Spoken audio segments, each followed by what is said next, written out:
you are in whatever key the Prelude is in. Works for me. Good morning. Welcome. It's great to see you all this morning. Welcome to our friends who are joining us on Zoom. Thank you for being with us today. And a very special welcome to our guests and visitors. Always glad to have you. And we hope that you'll stay after worship, have a cup of coffee, and get to know us a little bit better. Let's begin with a few announcements. It's that time of year when the calendar is full and also everything is weird. So it can't hurt to review it one more time. First, this coming Saturday is Harmony Fest from 11 to 8. It's our arts and music fair here at the church. We're still looking for volunteers. We need about 15 people to help set up. A couple people on Friday to help set up, and then people all day on Saturday. So if you were planning to come and you could spare an extra hour or two, we could really use your help. We would love for you all to come and see all of the great art, have a beer, have some food, and enjoy our church. Then next Sunday, the 31st, we have one service at 10 o'clock. Hey, you made it to 10 o'clock worship. Good for you. Next Sunday, same thing, 10 o'clock, right here in this room, we'll have our flower communion and our new member ceremony. So if you've been thinking about joining the church, now is a great opportunity to do so. Please email me. I say this every time. Please don't just tell me because I will forget. Please email me and I will get you on the list for our new member ceremony. We'll also have our potluck that day, so please bring a long-stemmed flower for the ceremony and bring a dish to share for the potluck after service. The following weekend is Pride. We are volunteering at the festival this year again, or we will be if we can get enough volunteers. Right now I have 7. Can you believe it? 7 people are signed up for Pride? I know you want to sign up, so check out the link that's in your Torch email. If you can't find it, you can email me and I will send it to you. Let me know what shifts you'd like to work and I will put you down. You'll buy a $12 wristband and it will get you in the gate for the day. So you can come to your little shift, then go enjoy Pride. On Sunday, the 7th, that's the second day of Pride, we will have a karaoke sing-along in this room at 9:30. Right? I know you want to. And then we'll all head downtown to help carry the giant flag at the end of the parade. We would love to have as many volunteers as possible for that. They never have enough, but it's a long hike. So if you're interested in doing that, please sign up on the list as well. Then Sunday, June 14th is the first day of our summer forum. We are featuring Elizabeth Craft. Elizabeth Craft. She's a professor at the University of Utah School of Music. She'll be presenting a lecture and recital on Broadway composer George Cohan as part of an initiative called Sounding the Nation at 250. It's part of the big 250th celebration. And yes, there will be summer worship, and I will have summer programming details next week. So be sure to come for that. Today, we would love for you to stay after worship for a workshop on joyful resistance and noncompliance with our guest speaker, Heather Vickery from the Unitarian Universalist Service Committee. It's gonna be amazing. Or at 12 o'clock, Dances for Peace is back in Elliott Hall. So if you wanna dance, you can be out there. If you wanna joyfully resist, stay in this room. And you can have a cup of coffee in between. All right, that's all the announcements. Now we'll light our chalice to begin our service. And today, I light it in honor of the Unitarian Universalist Service Committee, which works for human rights and social justice all around the world and in our own communities here. The flaming chalice was originally designed by Hans Deutsch, an Austrian artist who first brought together the chalice and the flame as a Unitarian symbol during his work with the Unitarian Service Committee during World War II. To Deutsch, the image had connotations of sacrifice and love. Unitarian Universalists today have many different interpretations of the flaming chalice, including the light of reason, the warmth of community, and the flame of hope. As we light it today, I invite you to think about what it means for you.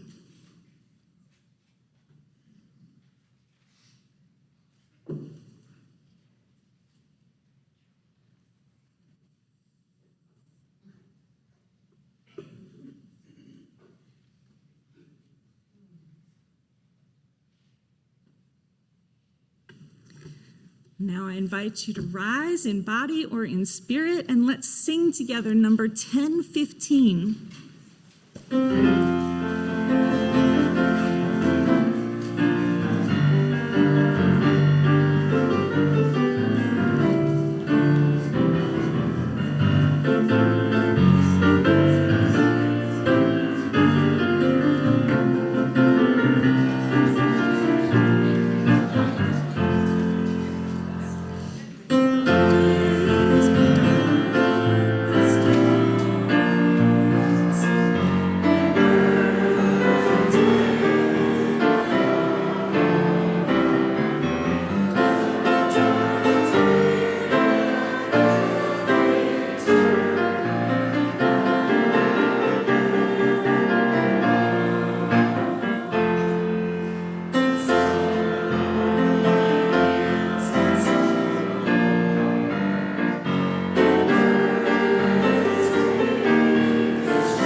Music. Never a problem with that. I'd love to invite forward our lay minister for today, Jack Markman, who I think you're the last one for this year. What? Wow. Well, we're very glad to have Jack this morning speaking to you on this month's theme of truth.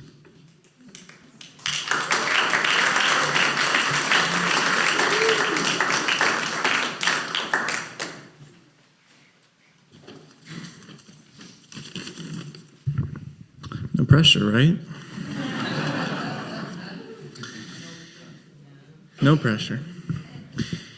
In the summer of 2008, I and a dozen other 12-year-old boys from my Mormon church went on a backpacking trip to the high Uintas wilderness. Over the course of 3 days, we hiked Kings Peak, the tallest mountain in Utah. At over 13,500 feet of elevation, it is one of the tallest points in the U.S.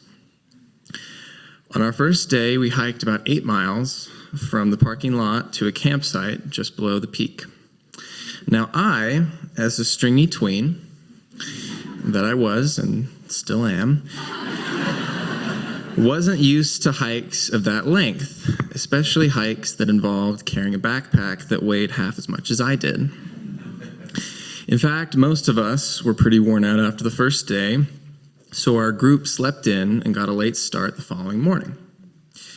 We left most of our gear at the campsite, which initially made things easier, but the final 10 miles to the summit covered much more difficult terrain than our hike the day before. We scrambled over rocks and inched sideways across sheer snowpack left over from the winter months. Remember when we used to have snowpack? Yeah.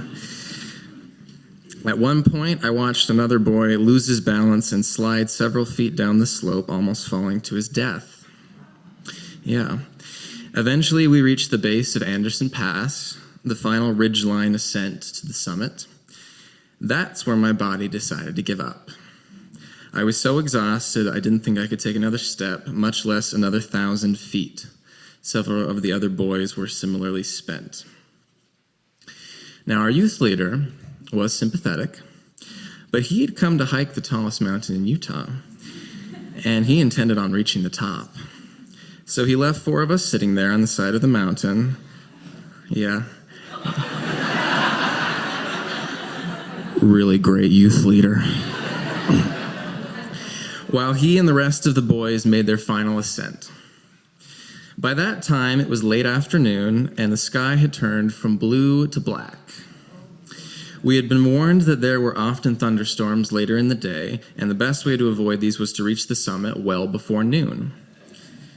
But we'd started late, which meant that not long after the rest of our group left us, moving away up the pass, all hell broke loose.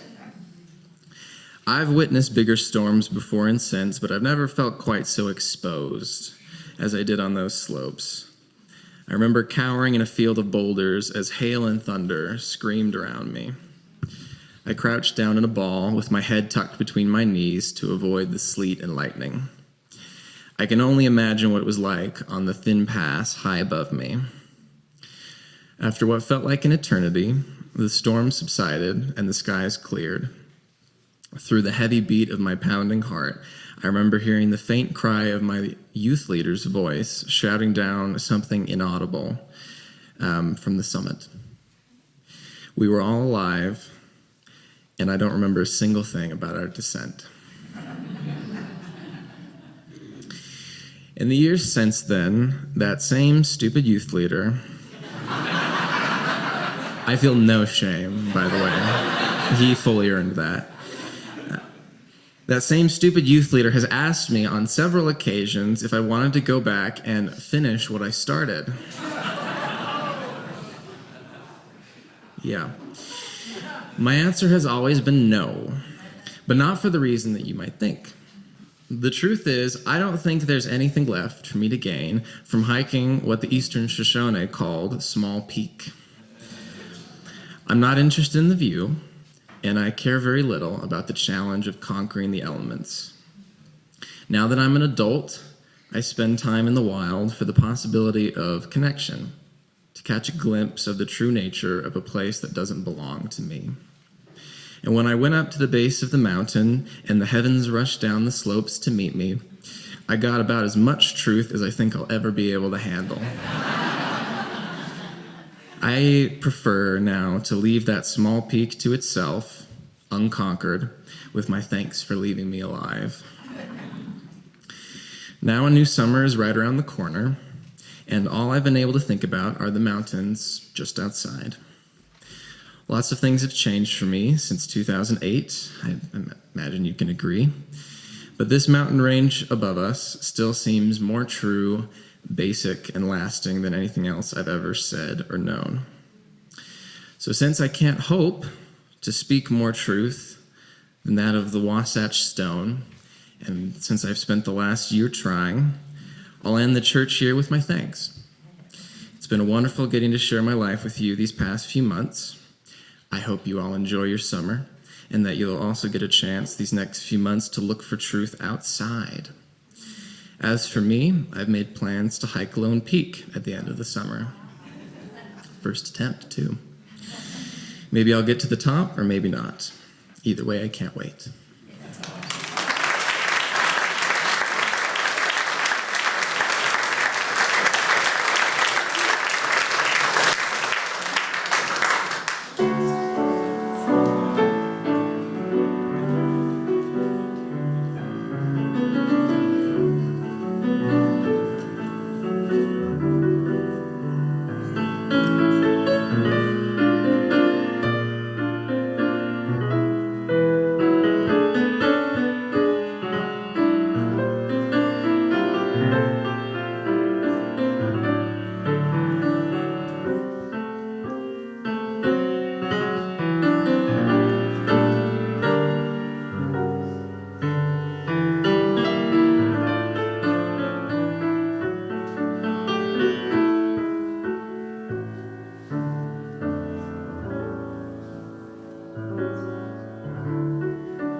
Since our theme today is joyfully resisting, I would like to teach you a song from Singing Resistance. And so if we have any Singing Resistance folks here, I invite you to come help me. My voice is a little shaky this morning, and I can use the help. Thanks, Dave. Yeah. Okay, so I'm going to teach. We're going to do Joy is Resistance. Yeah. Okay, so I'll sing a phrase, and you sing it back to me, okay? What the world needs now. What the world needs now is joy in resistance. Is joy in resistance. We will fight the good fight. We will fight the good fight. With or without their assistance. With or without their assistance. So move out of the way. So move out of the way. If you can't support the mission. If you can't support the mission. What the world needs now. What the world needs now is joy in resistance. Is joy in resistance. That was great. Good job. Okay. So now we're going to sing it all the way through, not us echoing, but we'll all sing it together. The first time, we'll sing about joy. The second one, we'll sing about hope. And then last, we'll sing about courage. Okay? Ready? Here we go. What the world needs now is joy in resistance. We will fight the good fight. With or without their assistance, so move out of the way. If you can't support the mission, what the world needs now is joy and hope. What the world needs now is hope in resistance. We will fight the good fight. With or without their assistance, so move out of the way. If you can't support the mission, what the world needs now is hope in resistance. What the world needs now is courage in resistance. We will fight the good fight. With or without their assistance, move out of the way. If you can't support the mission, what the world needs now is courage in resistance. Yeah, you did it. Thank you. Well, you're part of it now, so.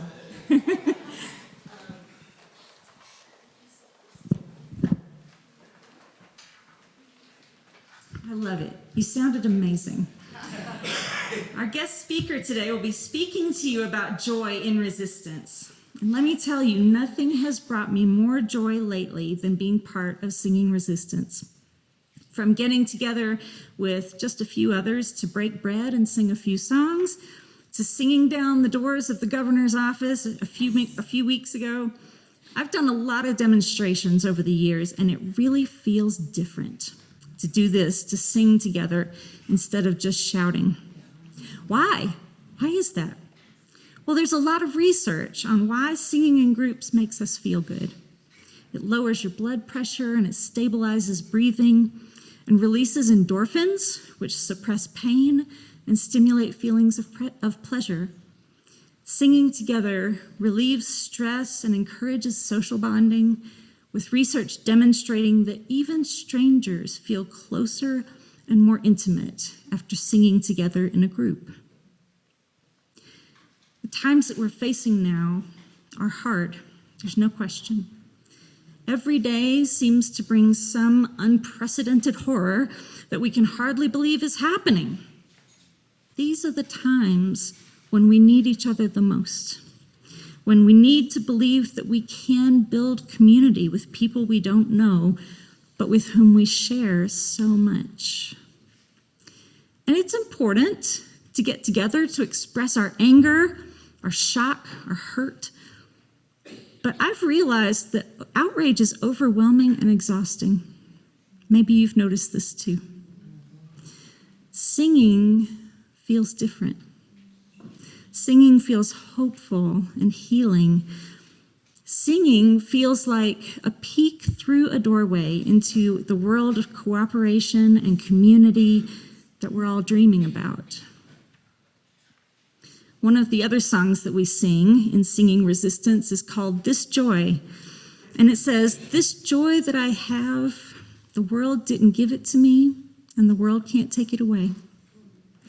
It's a reminder that we have a freedom that belongs to us simply by virtue of being human, that is interior and innate, and nothing can take it from us if we don't let it.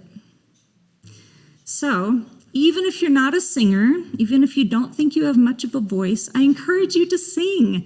Sing when you're in the car or in the shower, sing when you're gardening or walking the dog, but definitely sing in groups and sing here at church.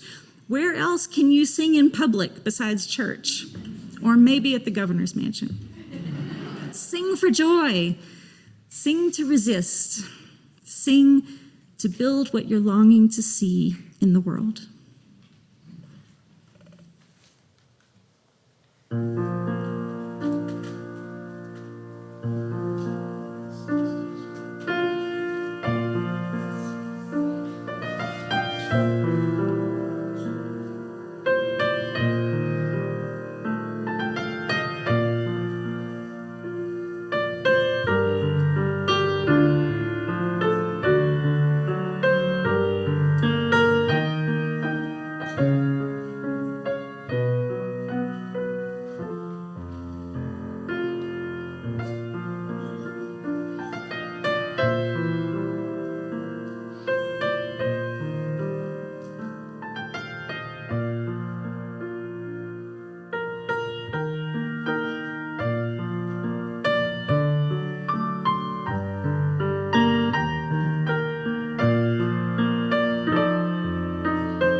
Oh, we give thanks for this precious day,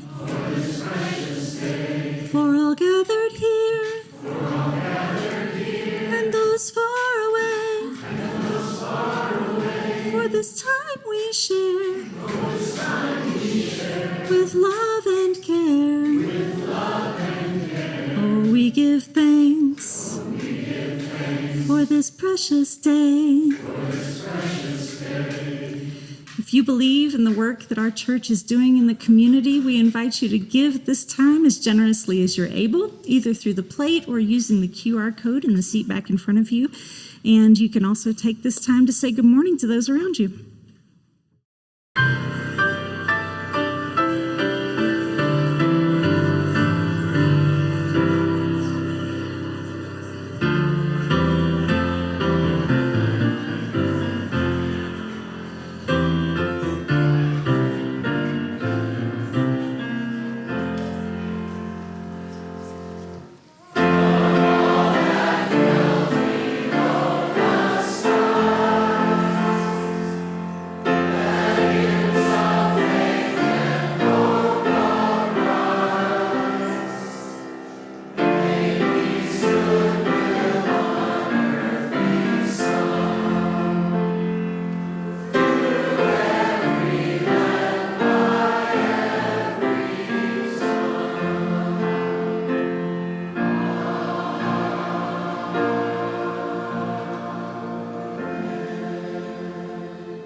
Good morning, friends.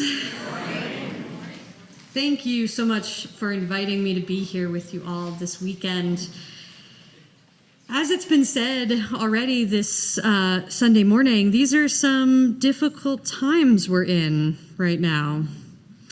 Our world is full of heartbreak and rage, and it's hard not to be overwhelmed by the loss of Nicole Renee Good and Alex Preddy in Minneapolis, Keith Porter in Los Angeles, the less known but just as important names of immigrants and other people of color killed by ICE and police, and the pervading fear that more lives will be stolen by fascism.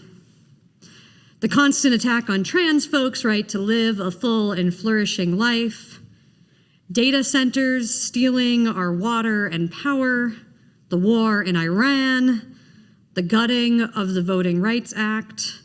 It all kind of makes it difficult to fall asleep at night. So if you're willing and able, please raise your hand if you felt despair or anguish at the state of the world in, say, the last week. Yeah.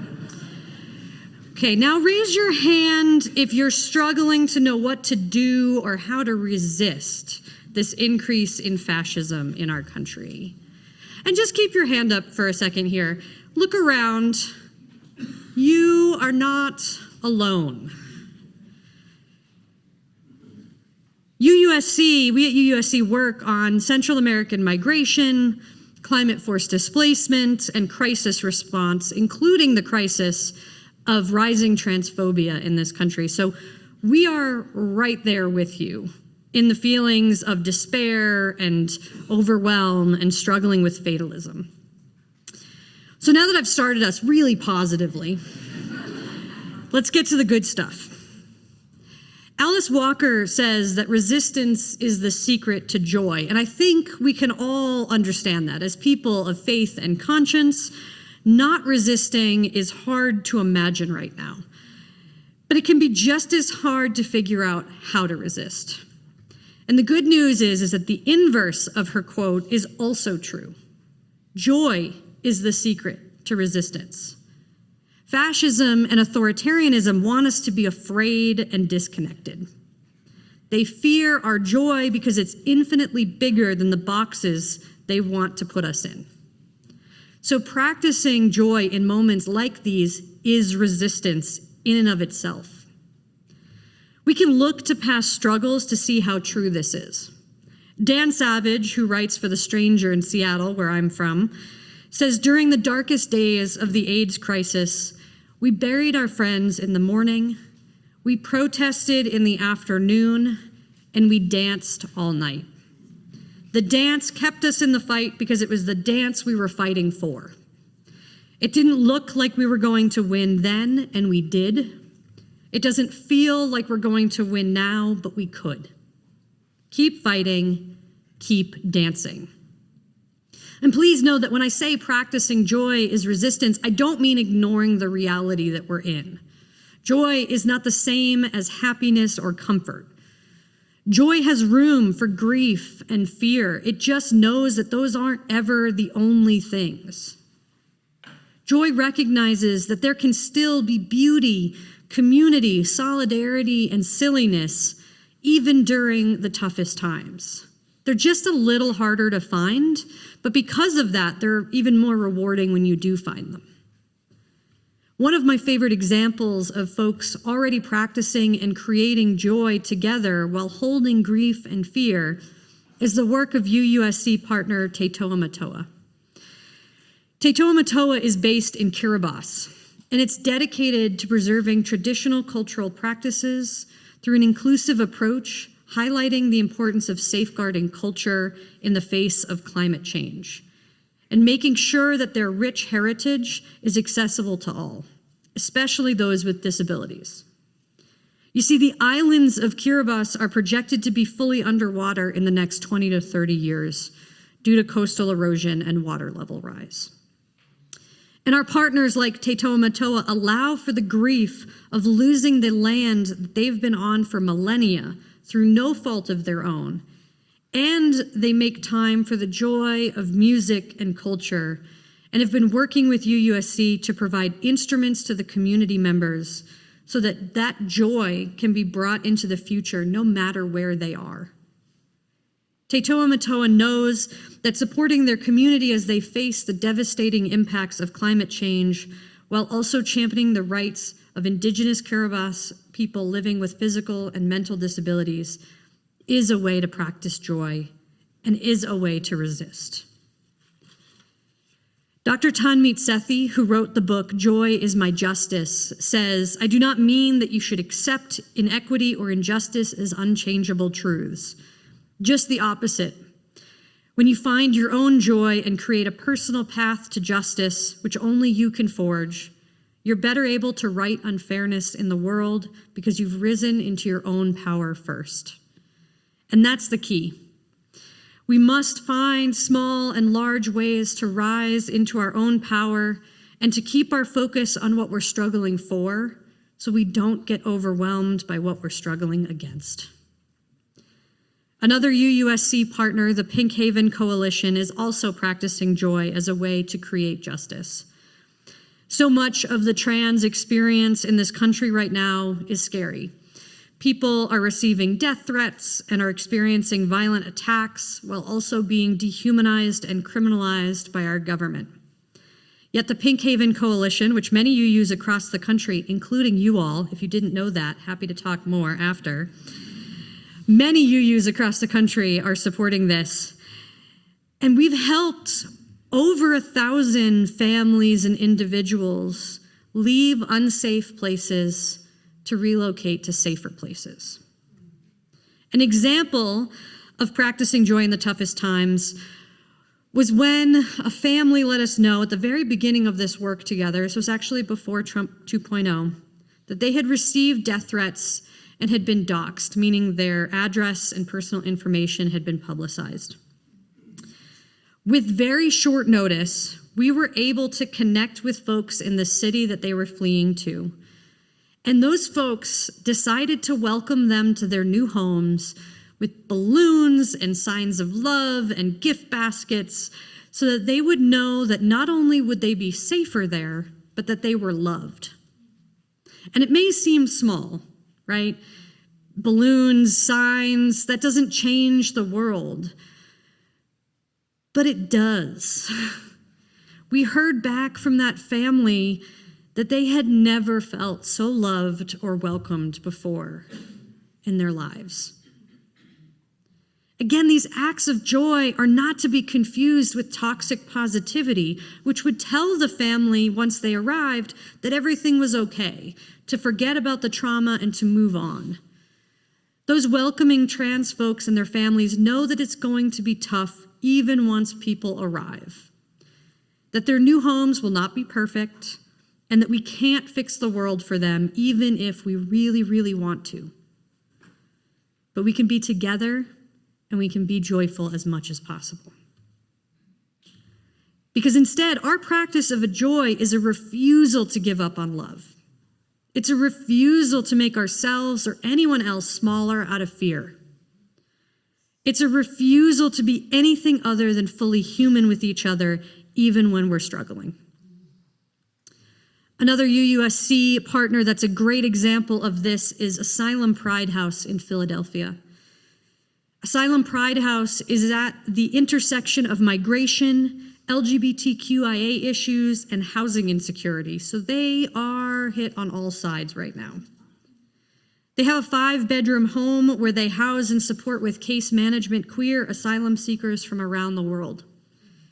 The founder and executive director of Asylum Pride House has said that after working in immigration for over 10 years, this is the worst and hardest it has been for her, the staff, and the residents to maintain hope and motivation. That's one of the reasons why they chose community-style housing, so that queer asylum seekers can escape the isolation that is so common for that group. Previous residents also often come back to the house to help with tasks or just to visit with current residents and give them a hope as a beacon of what is possible. And it isn't uncommon for the house to host community dinners with current and previous residents and staff, including queer asylum seekers from South and Central America, Asia, and Africa all together. And if that isn't a joyful vision of the beloved community, I don't know what is. So what can we all do to practice joy and resist dehumanization and the rise of fascism in our country? We must practice imagining the world we want.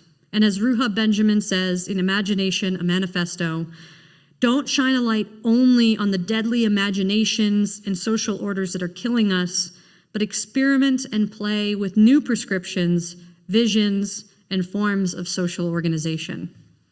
We need to stay aware of what's going on that is harming those most vulnerable, but we also need to share the joyful ways people are already resisting and have always resisted oppression, just like the stories I've shared with you today. When we're together, like we are today, we need to keep the vision of the world we want close and hold it together and imagine ways we can start living into it in the here and now. After the service at coffee hour, for example, look for a way you can make someone smile, compliment them, tell a dad joke, ask someone if they need a hug, anything. Spark gender joy in our trans and gender expansive beloveds by working hard to get their pronouns right. Know that every time you use someone's correct pronouns, you make a fascist sad. Yeah. It's true, they feel it. They feel it. Be the person who says their own pronouns without being asked so that others can feel more comfortable sharing their own, mine or she, her. Explore your own gender expression and wear it boldly, perhaps with lots of rainbow things and a mushroom dress. Who knows? Find ways to bring more joy into your own life so that you can stay in the struggle and be the best version of yourself while you resist. As I said, we at UUSC work on all of these things, and I organize personally for trans liberation and migrant rights. I am often tired and angry at the world. Something I've started doing in the last year has been really helpful. I collect pine cones and I make them into little critters and creatures, and I randomly leave them around my town. And yes, they do have googly eyes. I feel joy in making them. I feel joy thinking about someone else stumbling upon this random googly-eyed pine cone creature. And I can keep coming back to them, sometimes literally and sometimes just in my mind when things get hard. Feel free to ask to see pictures, by the way, after the service if you really want. Take a moment right now, close your eyes if it helps, and think about one thing that has brought you joy this year. Just one thing. Really get to specific. Try to bring yourself back to that moment. Or imagine you're with that person or doing that thing right now. It doesn't have to be big. Pine cones are quite small, in fact. Take a nice deep breath and try to just let that joy sit and expand through your body.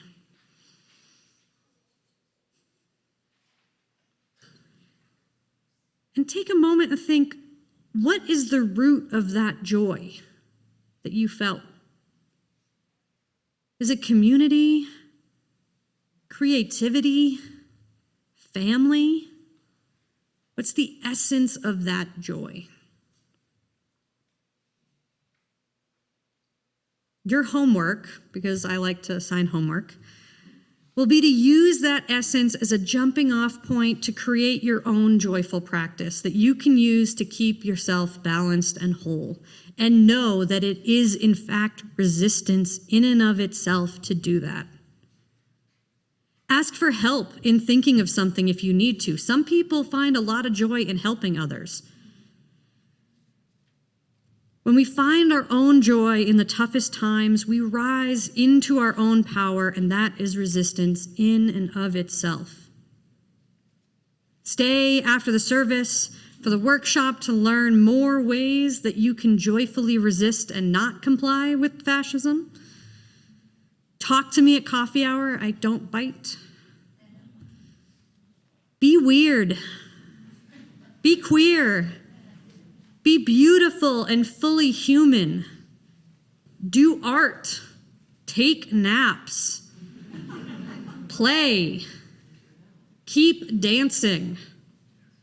Because that is what we're struggling for, the dance.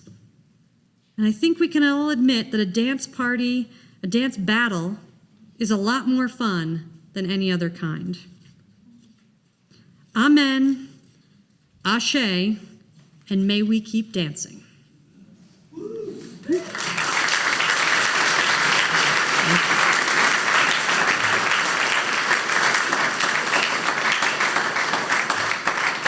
And now I'm going to ask you to rise in body or spirit for our closing hymn, very appropriately, number 311, Let It Be a Dance.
We now extinguish our chalice, but not the light of truth, the warmth of community, or the flame of commitment.